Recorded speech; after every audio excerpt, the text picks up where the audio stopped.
कर्नाटक की राजधानी बेंगलुरु के पैलेस ग्राउंड में इन दिनों केक शो चल रहा है। 50वीं सालाना प्रदर्शनी में तरह तरह के लजीज केक देखने को मिल रहे हैं।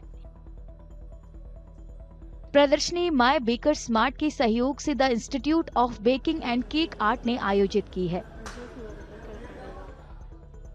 जायकेदार केक की प्रदर्शनी ने पैलेस ग्राउंड को वंडरलैंड में बदल दिया है।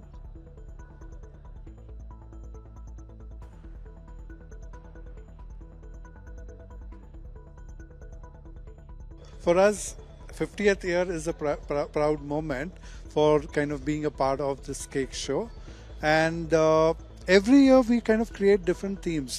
For us, it's the end consumer that we are looking at, and that's how we are kind of looking at creating. This year, for us, the theme itself we felt is art, because bakers are also kind of performing some art. If you see art is also perceived with different kind of medium, different trades, different professions. Art is a part of all of us in this day. So each and every creation has its own format of art. इस साल cake show की theme 50 years of sweet imagination है। ये cake बनाने की जटिल प्रक्रिया को सम्मान है। प्रदर्शनी में 20 केक प्रतिष्ठानों की नायाब प्रस्तुतियां शामिल हैं। इस साल प्रदर्शनी में 2.8 टन का विशाल केक शामिल है। इसे क्रिसमस ट्री के रूप में डिजाइन किया गया है। एक केक की डिजाइन अयोध्या के राम मंदिर की प्रतिकृति है। Previously we made all the monuments like Taj Mahal, Vidhana Saudha, London Tower Bridge, all the monuments we have done. Now it is the children's attraction.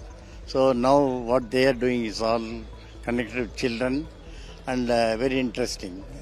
This time it's Ram Mandir is the Ram Mandir, yeah. highlight of the show. Yeah. Actually, this is supposed to be the highlight, the Christmas tree. But added to that, they also made the Ram Mandir. मशहूर 50वां सालाना cake show 1 जनवरी तक चलेगा।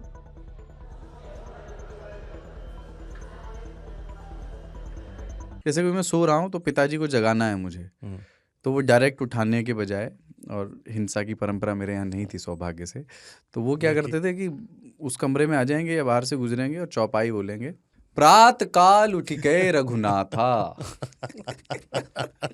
मात पिता गुरु नावई माता। कभी कभी मैं गुस्से में उठ करके अरे पापा चरण स्पर्श किया और सो गया। मैंने कहा अब मत उठाना।